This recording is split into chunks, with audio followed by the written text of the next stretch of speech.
Well, gang, get ready to feast on some butterflies, ants, and other critters in Snatch It! That's right, gang. The pond's a happening place and all the frogs are hungry. There's gonna be frogs? Yes, of course.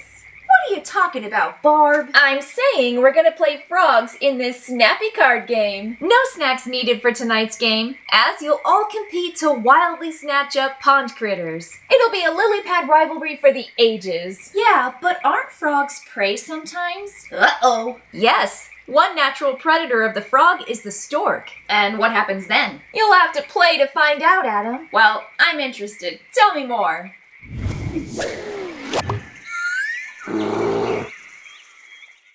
Players compete to earn creature cards by snatching them from the pond or stealing them from a rival. Cutthroat. Just the way I like it. Continue. Snatch creatures in stacks out of the pond or steal them from other players and then plop them onto your own patch. Swallow a stack by using it to snatch one more critter from the fresh pond. Snatch, steal, and swallow the best bugs while avoiding the hungry storks and dealing with the rival froggies. Have the tastiest creature stacks resting in your belly after the last bite card appears to win the game.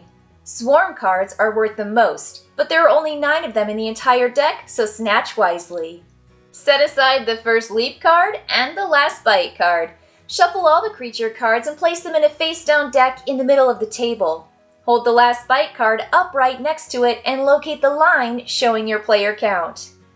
Slide the card into the deck at about that height, slightly sticking out from the deck. For us, it's a 3-player game, so it'll go about here.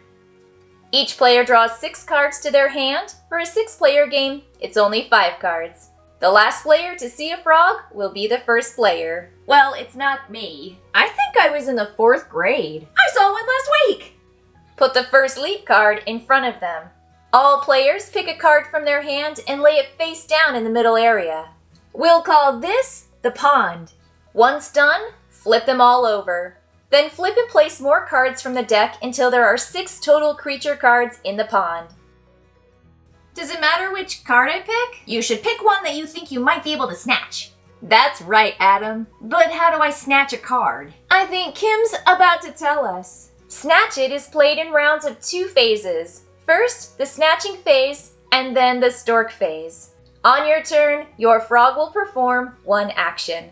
Most of them, snatching, stealing, and swallowing, require playing a fitting card or stack onto another card or stack.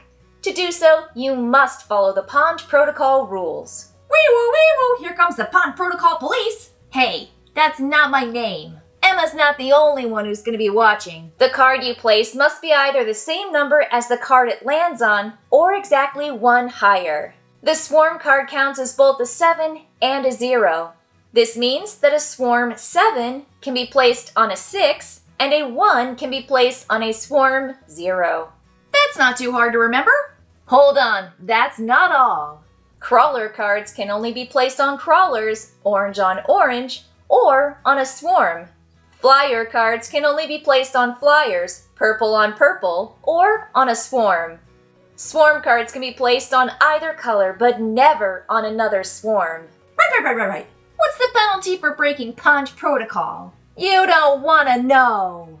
There are 4 main actions your frog can choose from on its turn. Remember that snatching, stealing, and swallowing actions all must follow pond protocol. Play a card from your hand face up on a creature in the pond. Move the newly made stack of 2 cards to your personal area in front of you. This is called your patch. Cool! I'll play this 4 crawler on the existing 4 crawler in the pond. Play a card from your hand face up on a stack in an opponent's patch. Then move the whole stack to your own patch. You are not allowed to examine their stack before stealing it. I'll play my 5 crawler on top of Adam's 4 crawler stack. When a player's stack is being stolen from their patch, they may immediately place a card to reclaim it. Play a card from your hand on top of the stealer's just played card, following pond protocol, and return the now larger stack to your own patch. Fortunately, I have a 6 crawler right here to defend with. If a player reclaims their stack, the stealer draws 1 card from the deck as a consolation prize. This'll do. Looks like your froggy did find a critter among all the tussle and fuss in the pond. Place a stack from your patch onto a card in the pond. The top creature of your stack must follow pond protocol. With the meal now ready, swallow it all by setting the whole stack face down next to you. This is your frog belly, where your morsels sit safe and tasty. I'll swallow this pile. Whoa, that's a lot of bugs. Good move, Adam. Now the storks won't devour your delicious meal. Add your future swallows to this frog belly stack. Play a card from your hand into the pond, perhaps to hunt later. However, a card can only be played this way if it is not able to snatch or steal. If anyone notices that it could do one of these, point it out and the card immediately takes that action. Hey, you could have done a steal. Wee woo indeed. Is that a Pond Protocol issued outfit, Barb? I'm undercover. After a player has completed one of the possible actions, their turn ends. The player to their left begins the next turn selecting one of the possible actions.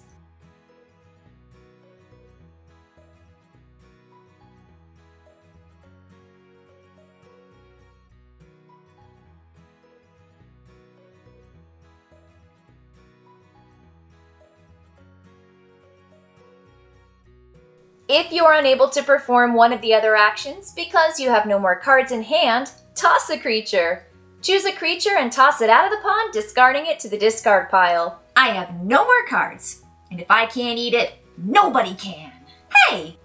The snatching phase ends as soon as either the pond is empty or all players' hands are empty. Make no changes to the pond or your hands and start the stork phase. Pass the first leap card to the next player on the left who starts the next round. All players draw cards from the deck until they have 6 cards in their hand, or 5 for 6 players. If the draw deck is empty, shuffle the discards to form a new pile. All players choose 1 card from their hand and place it face down in the middle of the pond. Shuffle these and reveal 1 card. This is the bait. Look only at its type, flyer, crawler, or swarm. These are the creatures the storks will feast on. Compare the revealed bait card with the stacks in your patch. If the type matches any of your top cards, you must discard the largest stack you have of that color. I escaped. No flyers for me. Oh no. Which stack do I discard? If the stacks are the same size, the player on the right chooses. I guess Adam's bait card got us both. And since I'm on your right, Emma, I choose which stack to discard. I pick this one. I know there's a swarm in it. Reveal the rest of the cards that were chosen as possible bait, and move them all, including the first revealed bait card, to the pond. If necessary, draw and flip cards from the deck to the pond until there are at least 6 cards again. After completing the stork phase, the next round begins, starting with the snatching phase. The player with the first leap card begins. When the last bite card appears, discard it and keep playing. If it appeared in the snatching phase, this round is the last round. If it appeared in the stork phase, the next round is the last one. Keep in mind, during the final round, there is no stork phase. Players automatically swallow any stacks left on their patch at the end of the round. Once the final round is complete, all players reveal the contents of their frog bellies. That's gross. Yum yum yum yum. Each swarm card is worth 5 points, and all other creatures, the crawlers and the flyers, are worth 1 point each.